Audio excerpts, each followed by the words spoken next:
Hello everyone, welcome back to my channel. आज का video होगा यूटिलिटी एरिया का, जहां पे मैं करूंगी क्लीनिंग एंड ऑर्गेनाइजेशन। तो चलिए फिर शुरू करते हैं। तो ये है मेरा यूटिलिटी एरिया जो कि किचन के साइड में है, यानी कि किचन की विंडो यहाँ पे खुलती है। तो जैसे कि आप देख सकते हो, यहाँ का जो वॉल की जो टाइल्स है और जो फ्लोर का है एरिया, वो काफ़ी गंदा हो चुका है, ब्लैक हो चुका है पानी और साबुन के कारण। तो मुझे यहाँ पे अच्छे से डीप क्लीनिंग करनी होगी।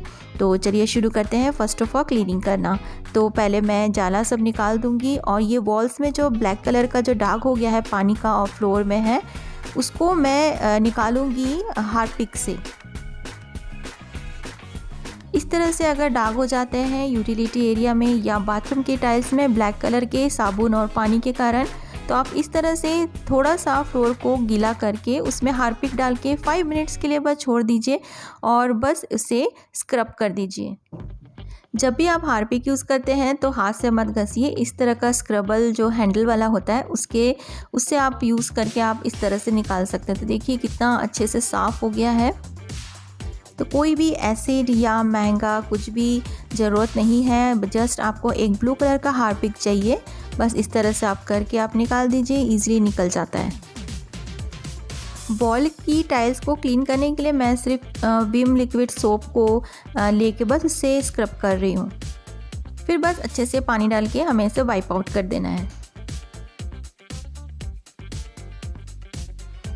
मेरा यूटिलिटी एरिया ओपन है, तो बारिश के समय में यहाँ पे बारिश आती है, तो इसी वजह से मुझे यहाँ पे एक प्लास्टिक का कर्टन लगा के रखना होता है। बट अभी विंटर्स है तो मैं यहाँ पे कर्टन को चेंज कर रही हूँ। उसके बाद दोनों मशीन को मैं अच्छे से क्लीन कर लूँगी, inside and outside. Dish washer का जो डोर होता है उसके साइड्स में पानी के कारण स्पॉट्स आ जाते हैं, तो उसको निकालने के लिए मैं हल्का सा स्क्रब कर दे रही हूँ।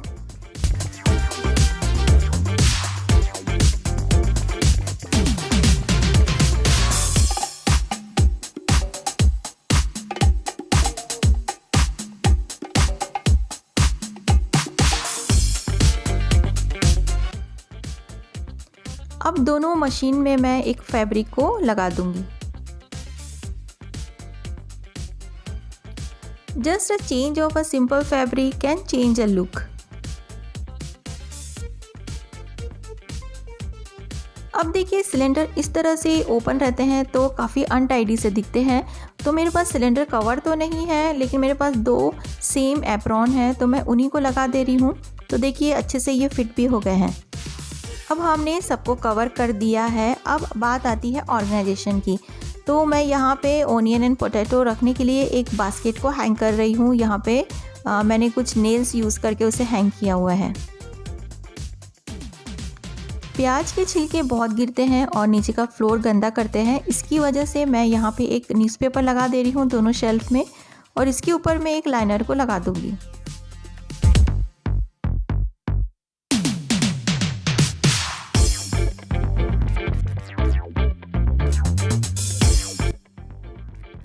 मॉप स्टिक और वाइपर को हैंग करने के लिए मैं यूज़ करूँगी ये सेल्फ एडेसिव मॉप होल्डर।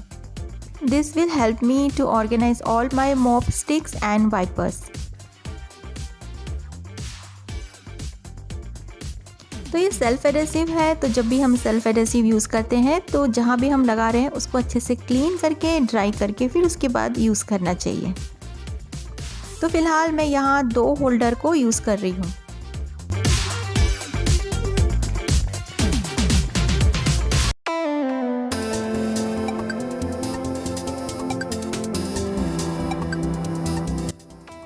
अब ऑर्गेनाइजेशन के नेक्स्ट स्टेप में मुझे रखना है सारे डिटर्जेंट की बॉटल्स। तो उसके लिए मैं यूज़ करूँगी अपनी किचन की विंडो, उसमें यूज़ करूँगी ये हैंगिंग ऑर्गेनाइजर्स।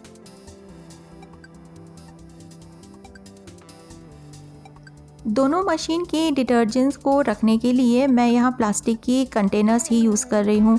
ग्लास कंटेनर्स मुझे थोड़ा डिफ़िकल्ट होता है उसे हैंडल करने में। कभी कभी हम हड़बड़ी में होते हैं, हमारे हाथ गीले होते हैं, तो उसे हैंडल करना थोड़ा सा डिफ़िकल्ट हो जाता है। इसी वजह से मैं यहाँ प्लास्टिक के कंटेनर्स यूज़ कर रही हूँ।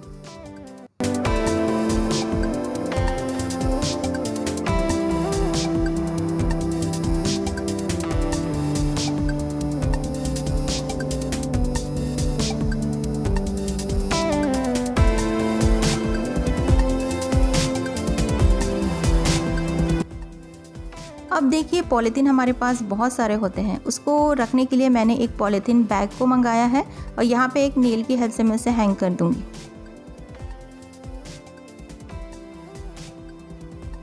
ये बास्केट यूज़ होता है धुले हुए बर्तन को रखने के लिए, लेकिन ये फ्लोर में ना रहे इसलिए मैं इसे यहाँ पे हैंग करूँगी वॉल में। इसके लिए मैंने यहाँ दोनों साइड में इसे थोड़ा सा होल कर दिया है और बस इसे सेल्फ एडहेसिव हुक के हेल्प से मैंने इसे हैंग कर दिया।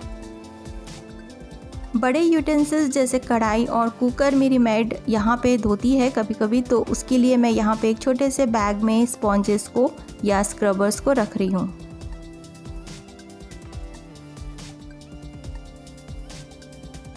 अब वॉशिंग मशीन यहाँ पे है तो लॉन्ड्री बैग भी यहीं होगा तो काम करने में इजी होगा।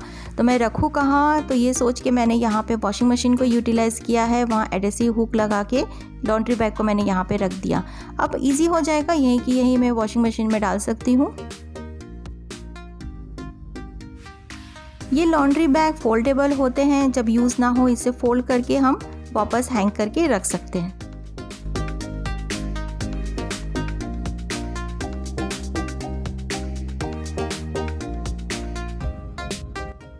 अब ऑर्गेनाइजेशन तो सब हो गए हैं, अब थोड़ा सा मैं इस एरिया को डेकोरेट करूँगी, लेकिन सिर्फ लाइव प्लांट के साथ। इस एरिया में बिल्कुल भी धूप नहीं आती है, तो मैं उन प्लांट्स को ही यहाँ अरेंज कर रही हूँ जो शेड में आराम से चल जाएं।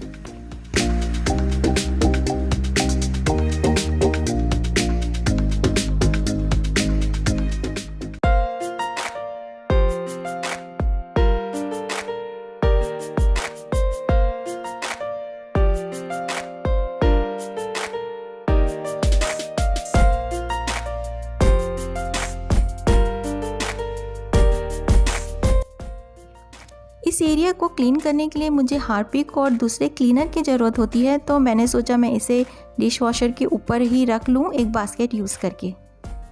चलिए सब काम हो गया, क्लीनिंग, ऑर्गेनाइजेशन, डेकोरेशन। अब रिज़ल्ट देखते हैं। ये है बिफोर लुक जो मैंने आपको स्टार्टिंग में ही दिखाया था। अब इतनी मेहनत का रिज़ल्ट क्या आता है, चलिए खोल के देखते हैं।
तो ये था मेरा आज का video, utility cleaning and organisation.